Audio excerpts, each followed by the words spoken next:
Sejam bem-vindos a mais um Plantcast.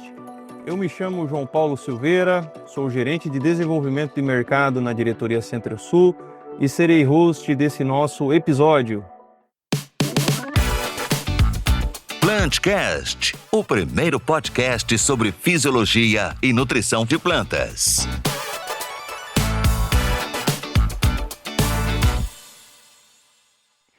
Para compor aqui a mesa, convido ele, Marcos Bezen, consultor de desenvolvimento do mercado do Paraná Oeste. Marcos, dê um olá aqui para os nossos ouvintes, Marcos.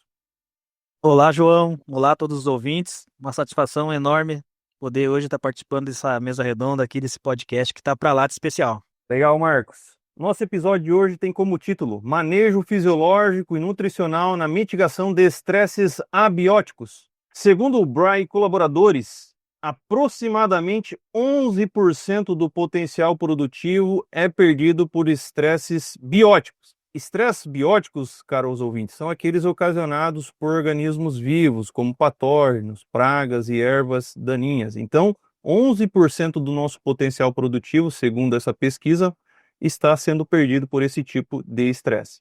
Enquanto que 65% do potencial produtivo é perdido por estresses abióticos, ou seja, aqueles ocasionados por agentes não vivos, como exemplo, alta temperatura, luminosidade e falta de água e etc. Então, caros ouvintes, os estresses abióticos são extremamente relevantes nas perdas aí do potencial produtivo das nossas lavouras. E aí fica a pergunta no ar: como reduzir esse tipo de estresse? Quais ferramentas podemos utilizar para mitigar esse tipo de estresse e reduzir essas perdas que muito provável estamos tendo aí no campo, né, em função das condições climáticas e tudo mais? E para ajudar a gente a responder essas perguntas, com grande satisfação aqui, que chamo ele, que é o professor Dr. Tadeu Inoi, professor da Universidade Estadual de Maringá, da UEM. Professor, seja muito bem-vindo ao nosso Plantcast. Se por gentileza aí, professor, se o professor pudesse apresentar aos nossos ouvintes aí, falar um pouquinho da sua trajetória. Seja bem-vindo, professor. Opa, obrigado. Primeiramente, eu quero agradecer à IFL e a vocês, né, João e Marcos aí pelo convite e pela essa oportunidade de estar aqui podendo conversar e trocar algumas informações, né, e o nosso conhecimento adquirido aí ao longo do tempo.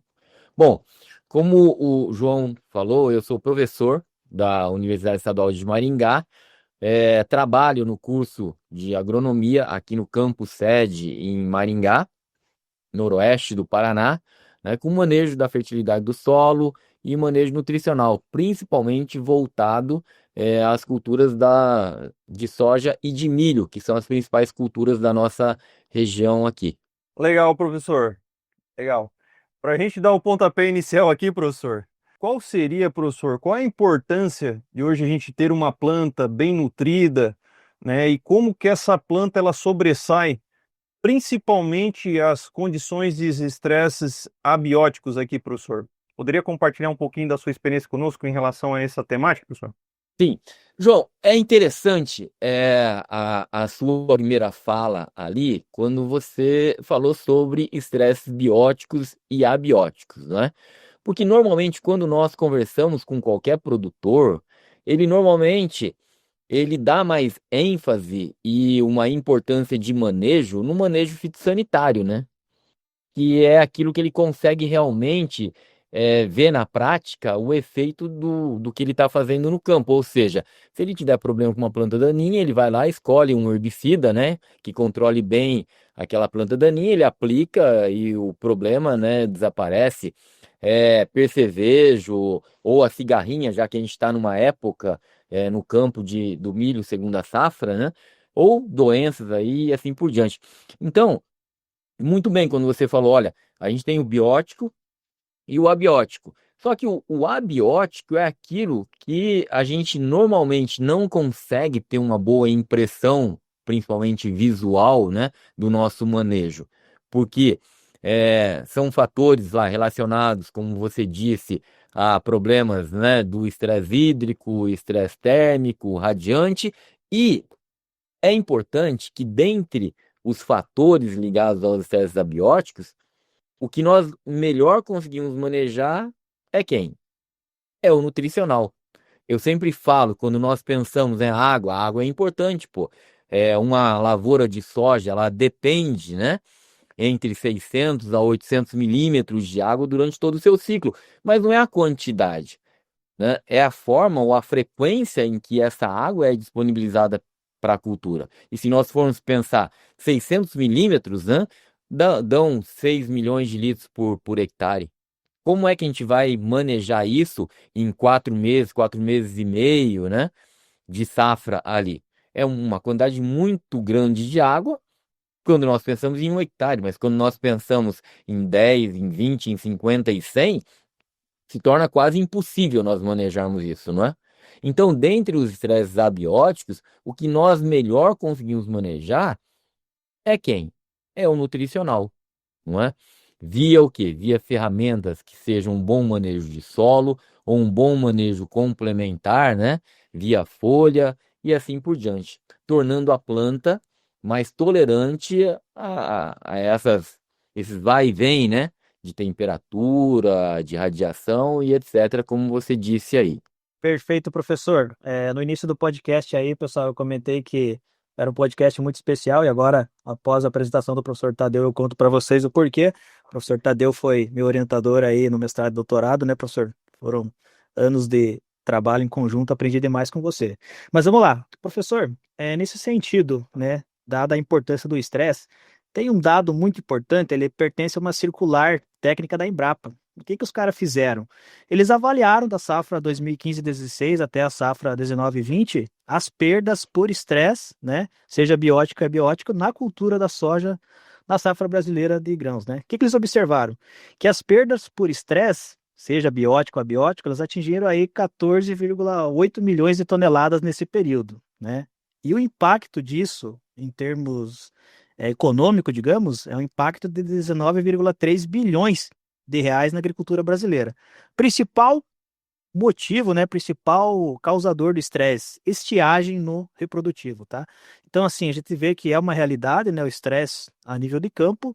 E aí, nesse sentido, professor, quando eu penso num solo, né, de fertilidade construída, que eu tenho o perfil do solo corrigido, livre de acidez, né, eu queria que o professor explorasse um pouco disso, por gentileza, né, a importância desse solo aí, com o perfil do solo construído, na mitigação do estresse. Então, Marcos, também foi um prazer, né, tê-lo aqui. Bom, a pergunta é muito interessante, né? Você sabe que a gente vai ficando um pouco mais velho, né? E a gente vai tendo história de vida, né, João? Você também é um cara novo aí e tal. Mas olha lá, eu nunca pensei que nós que trabalhamos com a parte da fertilidade do solo, né? E nutricional das culturas, nós fôssemos chamados para tantos eventos, né? Ou para podcasts como esse que a gente está fazendo aqui agora. Porque sempre o pessoal realmente, né? Eu via lá os meus colegas de trabalho da planta daninha, da fitossanidade, sendo chamados e tal. Eu falei, poxa, mas todo mundo sabe que se nós não dermos comida para a planta, ela não vai se desenvolver e aí não adianta eu proteger aquilo que tem baixo potencial, né? Mas nós não éramos chamados. E agora, de uns 5 anos para cá, a gente tem recebido vários convites, então é muito gratificante. E principalmente com um manejo que todo mundo sabe da sua importância, mas normalmente a gente deixa um pouco de lado, né? Que é a calagem, a gessagem, né? A formação de um bom perfil do solo, né?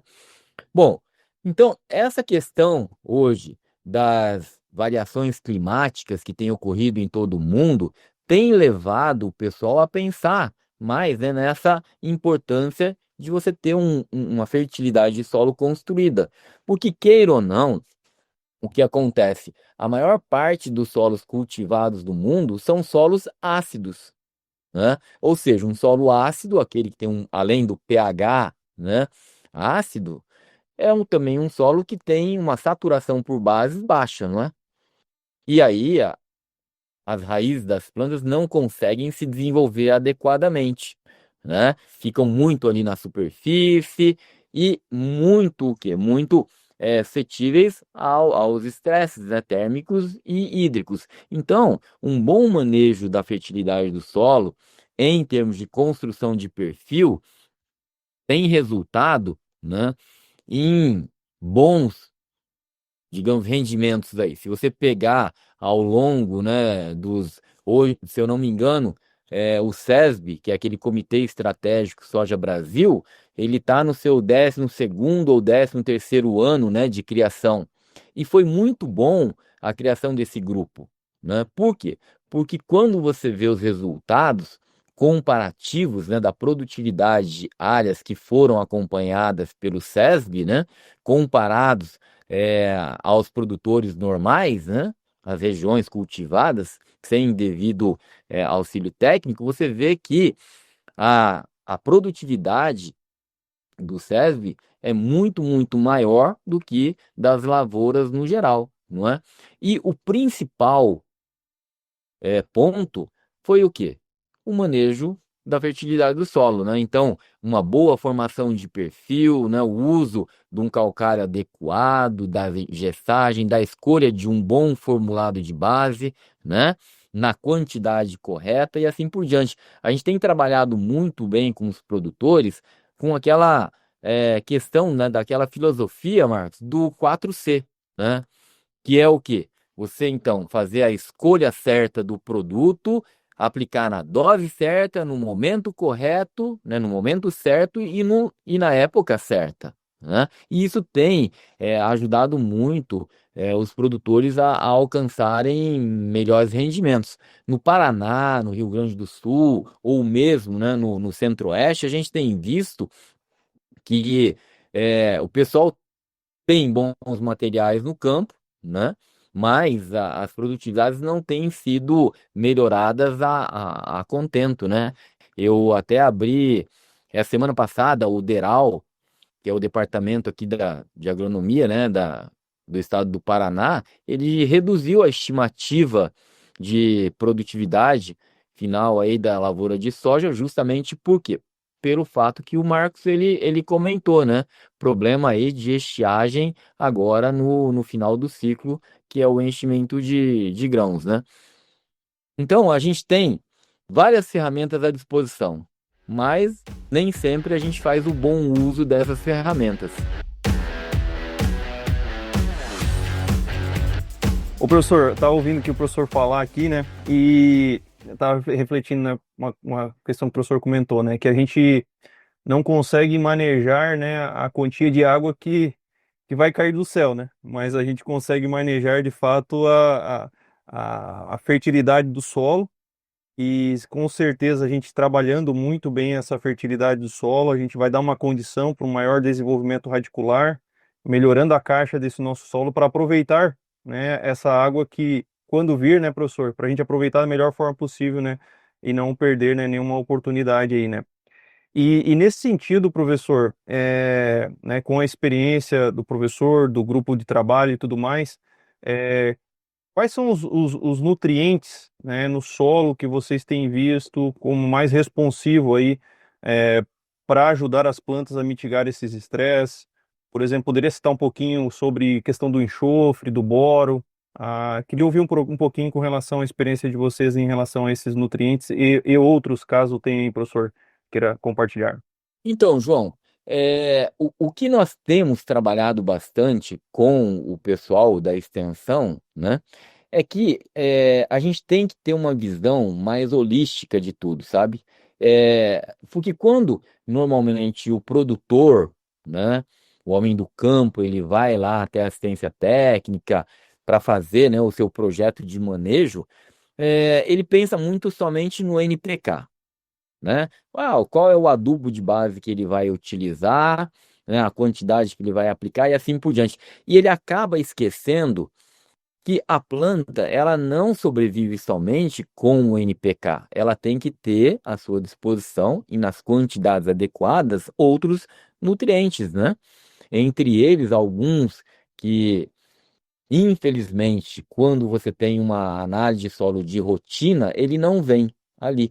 É uma análise que você tem que pedir em separado. Então, como você não tem um diagnóstico, né, sempre à mão ali, você tende a deixar ele um pouquinho de lado. E os dois nutrientes são ali o boro e o enxofre, né? Que são metodologias que você tem que solicitar separadamente da sua análise de solo. Então, tem se deixado muito de lado. E quando nós pensamos principalmente nesse enxofre e nesse boro, nós temos alguns problemas no solo, né? Primeiro problema, naturalmente os solos cultivados são pobres nesses dois nutrientes. E mesmo que a gente faça um bom manejo desses dois nutrientes, eles apresentam uma alta mobilidade no solo.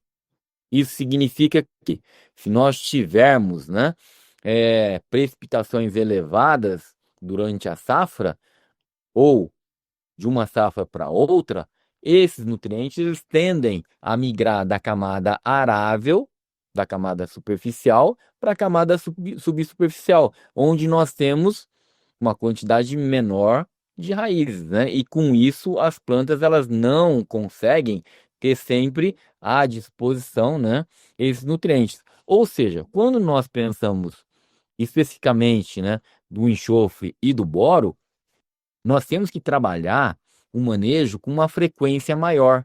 Então, o que a gente tem demonstrado para os produtores ou para os extensionistas é que não adianta nós aplicarmos doses muito elevadas de uma vez só, né?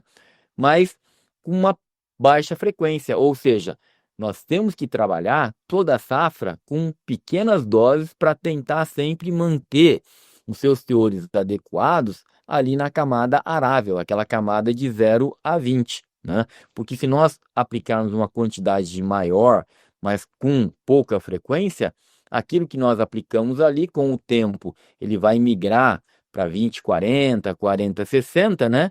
E as plantas não conseguirão aproveitá-lo muito bem, né? Então, um bom diagnóstico desses dois nutrientes no solo é importante para a gente poder, então, trabalhar, né, com essa filosofia 4C o mais adequadamente possível. Legal, professor.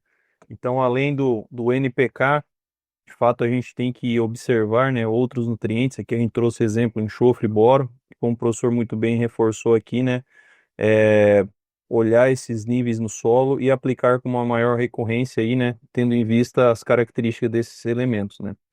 E aí, professor, feito uma boa correção do solo, trabalhando com os níveis de forma adequada no solo, quando a gente vai para outras ferramentas, a gente sabe que muito se tem se trabalhado, né, com extratos de algas, substâncias úmicas na agricultura. O professor poderia compartilhar um pouquinho das experiências com esse tipo de ferramenta, de que forma que elas podem, né, auxiliar, em mitigar os estresses das plantas? Bom, o nosso grupo de pesquisa, ele também tem desenvolvido ao longo do tempo alguns trabalhos para a gente realmente, né, observar lá na prática, no campo, os resultados, né, do uso desses produtos.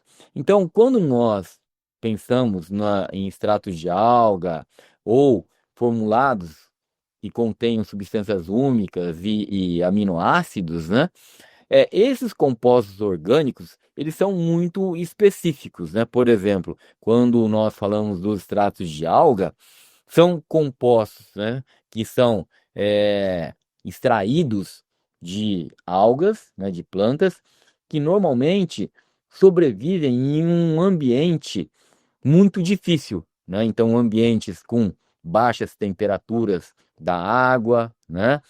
As marés, elas variam muito, então você tem aí grande parte do dia as plantas, né? Elas submersas e outras horas do dia elas expostas, né, à atmosfera. Isso faz com que essas plantas, elas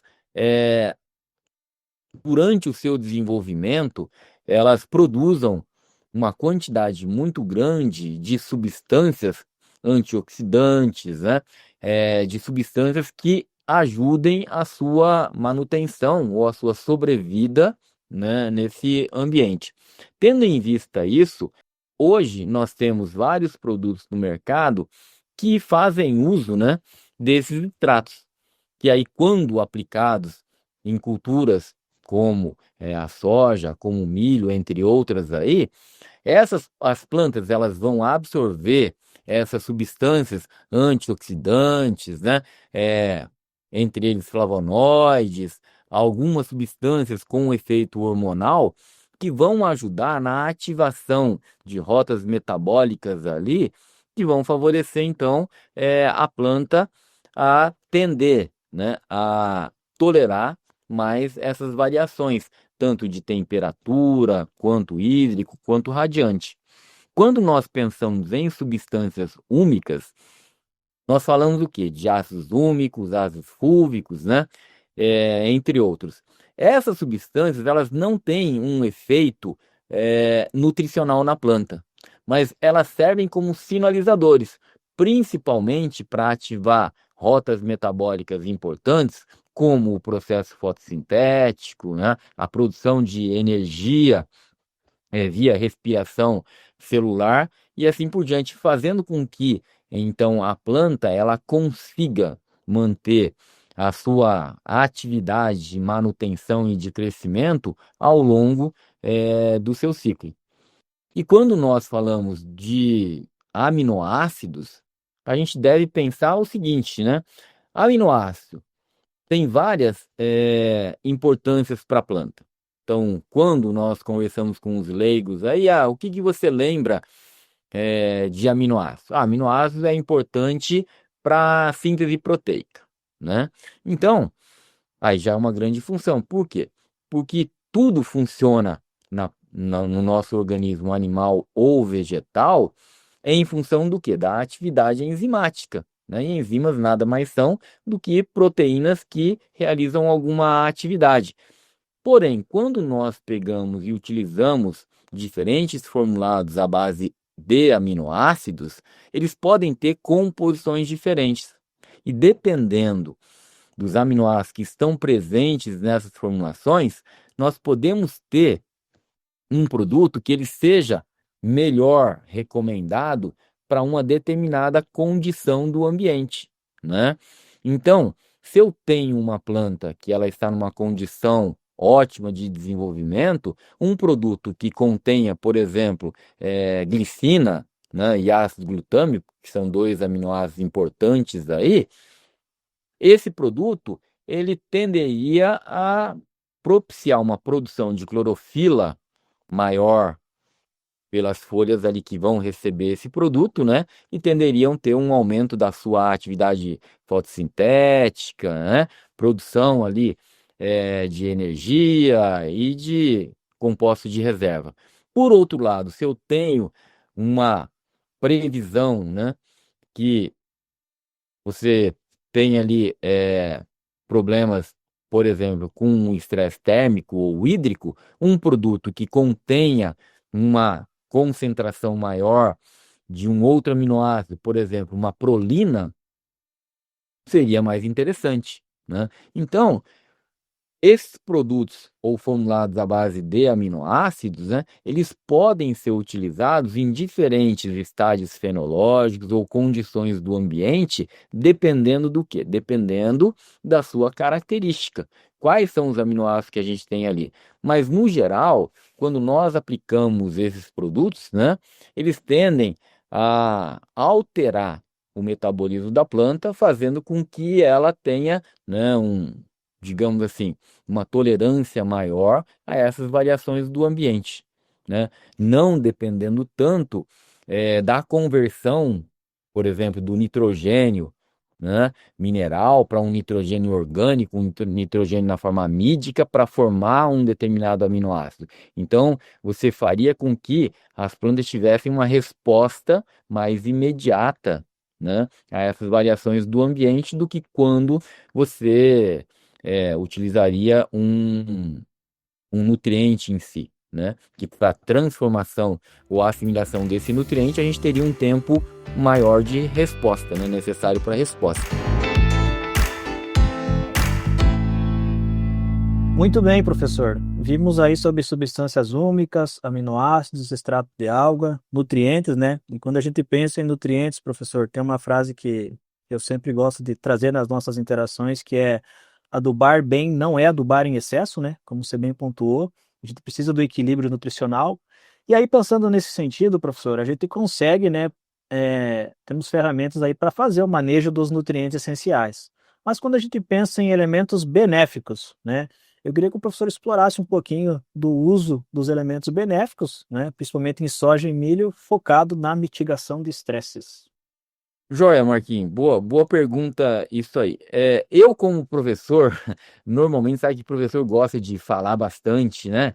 E gosta de pontuar algumas coisas que, a princípio, parecem claras para todo mundo, né? Mas então, quando nós falamos de nutrientes, a gente fala de quem? De um elemento químico que, na ausência dele, a planta ela não completa o seu ciclo, correto? Então, dentre os nutrientes, nós podemos citar um nitrogênio, um fósforo, um potássio, o próprio enxofre, o boro, o cálcio, né? E micronutrientes como um manganês, um zinco, um cobre, etc. Certo? Por outro lado, quando nós falamos de elementos benéficos, nós falamos de quem? De elementos químicos que, na sua ausência, a planta ela consegue completar o seu ciclo.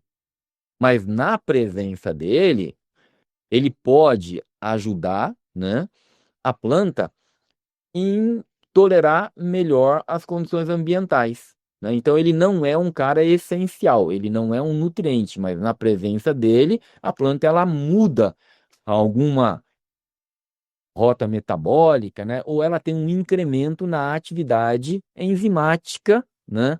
De alguma rota ali que propicie maior tolerância. Dentre esses elementos que nós chamamos benéficos, nós podemos citar o cobalto, né? O selênio, que estão com um estudo aí bem avançado, né? E aí o pessoal pode pensar assim, bom, mas cobalto, professor, cobalto ele é um nutriente. Não, ele não é um nutriente, né? Porque se ele fosse um nutriente, todas as plantas necessitariam dele para sua sobrevivência, né? E quando nós pensamos em cobalto, nós falamos ou pensamos genericamente porque ele é muito utilizado junto com o molibdênio, que é um nutriente para a planta, né? Mas em qual situação? Na cultura da soja, para promover uma melhor fixação biológica, não é isso? Então, o cobalto que nós aplicamos via tratamento de sementes, na verdade, é para melhorar o desenvolvimento da bactéria, né? E não diretamente atuar na planta. Porém, quando nós pegamos e fazemos a aplicação de cobalto na parte aérea, né? Ele tem um intuito diferente, que é o quê? Que é ajudar no metabolismo, né, da planta contra alguns estresses. Então, nós sabemos que o cobalto ele ajuda diretamente na redução da síntese do etileno, né? Então, o etileno ele é um hormônio inibidor de crescimento e a sua produção aumenta quando as condições do ambiente não são favoráveis, né, ao crescimento e desenvolvimento da planta. Então, ele vai inibir o desenvolvimento da planta. Porém, um outro ponto importante, Marcos, é que quando nós falamos em estresse, a gente tem que definir qual é o tipo de estresse que a gente está trabalhando. Por quê? Porque estresse não é igual.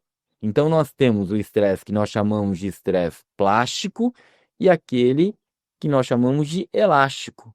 O plástico é aquele que, quando acontece, a planta ela morre. Por exemplo, um estresse hídrico de alta intensidade. A planta ela chega num ponto de murcha permanente, onde não adianta chover mais, que ela não vai retomar o seu crescimento. Então, esse estresse ele é o plástico, né? Agora, o elástico é aquele estresse que acontece, por exemplo, eu tenho lá um veranico de 3, 4 dias, uma semana, 10 dias, a planta ela vai, né, sofrer com essa falta de umidade no solo, vai tender a reduzir a abertura do estômago, entrada de CO2, reduzir fotossíntese, etc., não é? Porém, se voltar a chover, a planta volta também a se desenvolver, não é? Então, esse é o estresse elástico, é o vai e vem que acontece, né, em pequenos momentos durante a cultura. E é esse estresse que a gente vai, então, tentar modular, né? De tal maneira que, se nós pegarmos e utilizarmos o cobalto em períodos chaves ali, ele vai fazer com que a planta ela produza uma quantidade menor de etileno, fazendo com que então, né, as células mantenham a sua atividade metabólica por mais tempo. A gente não tenha uma requeima tão grande, por exemplo, no milho agora, né, uma intensidade tão grande, ou nessa época de enchimento de grãos que você comentou, na cultura da soja, né, que está terminando agora. Então, são momentos em que nós podemos pegar e fazer um bom manejo nutricional e fisiológico da cultura, tornando a planta um pouco mais tolerante, a essas variações do ambiente. E, dentre outros elementos aí, o selênio, ele é a bola da vez, né? Porque selênio, ele é um elemento químico considerado nutriente para animais. Então, nós temos, né, que ingerir e acumular selênio no nosso organismo, nós animais, mas as plantas não. Para as plantas ele é um elemento benéfico. Então, se ele estiver presente, ele vai ajudar. E qual é a função do selênio como um elemento benéfico nas plantas? Então, tem vários estudos que demonstram que, na sua presença, você tem um aumento da atividade de algumas enzimas antioxidantes, né? Então, catalases, peroxidases, superóxido dismutase e assim por diante. O que que essas enzimas fazem? Elas detoxicam, elas quebram moléculas, né, ou compostos tóxicos que nós chamamos genericamente de radicais livres, que são produzidos em maior quantidade quando a planta justamente ela é submetida principalmente a um estresse térmico, um estresse hídrico e um estresse radiante. Um exemplo disso, vamos passar assim bem rapidamente, né? Se a planta ela está submetida a alta temperatura, ela também provavelmente vai ter uma intensidade radiante muito grande recaindo sobre ela.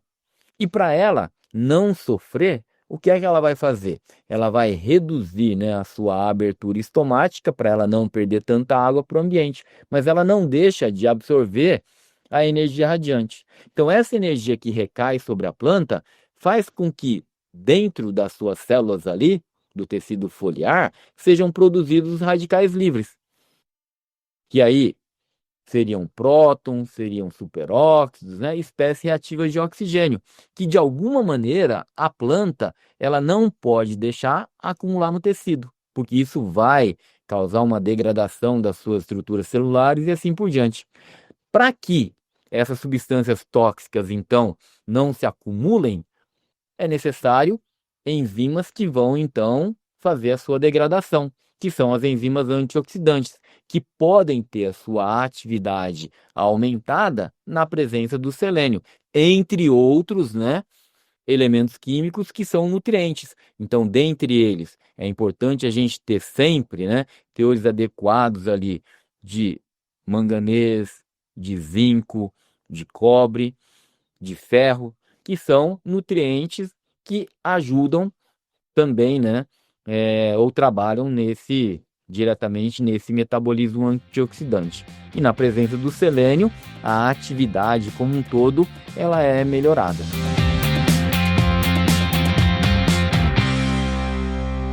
Muito bom, professor. Então, a gente falou um pouquinho, né, dos tipos de estresse, a gente enfatizou aqui no estresse abiótico, e sem sombra de dúvidas aqui, para o estresse abiótico, a gente tem que, para manejá-lo, né, a gente tem que trabalhar aí já desde olhando para o solo, né, trabalhar uma fertilidade construída, a gente priorizar o desenvolvimento de raiz, olhando todos os nutrientes, não apenas, né, o NPK. Também olhamos aqui, né, professor, podemos discutir um pouquinho sobre algumas estratégias, né, de extrato de água, substâncias úmicas e aminoácidos, né, quando bem aplicados aí trazem um resultado, né, interessante para mitigar estresse. E por fim aqui dos elementos benéficos. O professor abordando muito bem aqui a questão do cobalto, com a redução da síntese do etileno, né? O hormônio esse que quando a planta está em estresse, ela aumenta, né, de fato, a produção de etileno. E aí a gente tem, né, que trabalhar com ferramentas para mitigar, para reduzir essa produção desse etileno.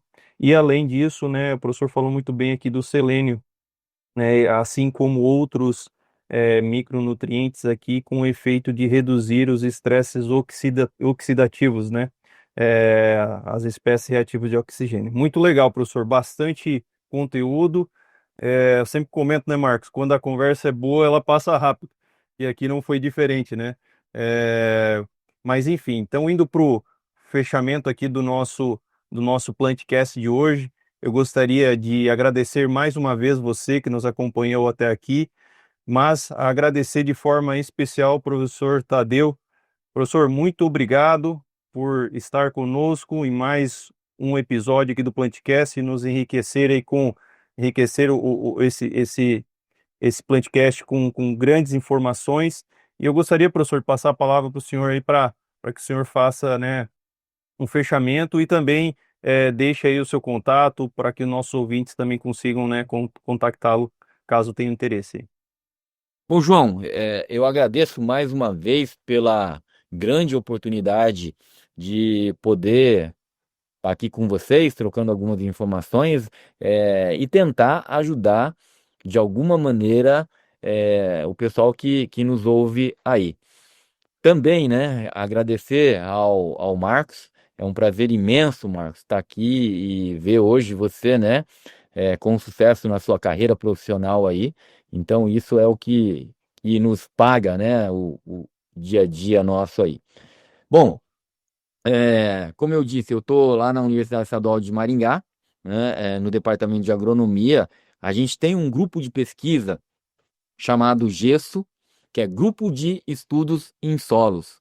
E nós ficamos abertos a vocês aí, quem quiser ou puder, né, passar pela universidade, trocar algumas informações com a gente, nós estamos aí sempre disponíveis. Obrigado. Valeu, obrigado, professor. Obrigado, Marcos, aí pela parceria em mais um Plantcast. É isso aí, ouvintes. Muito obrigado por ouvir mais um episódio do Plantcast. Se você gostou, não deixe de nos avaliar aí com o seu aplicativo aí de preferência. Não esqueça de nos seguir aí nas redes sociais, Facebook, Instagram, YouTube e também no TikTok. E a gente se vê aí nos próximos programas. Até mais! O Plantcast é uma produção da ICL, Impacto para um Futuro Sustentável.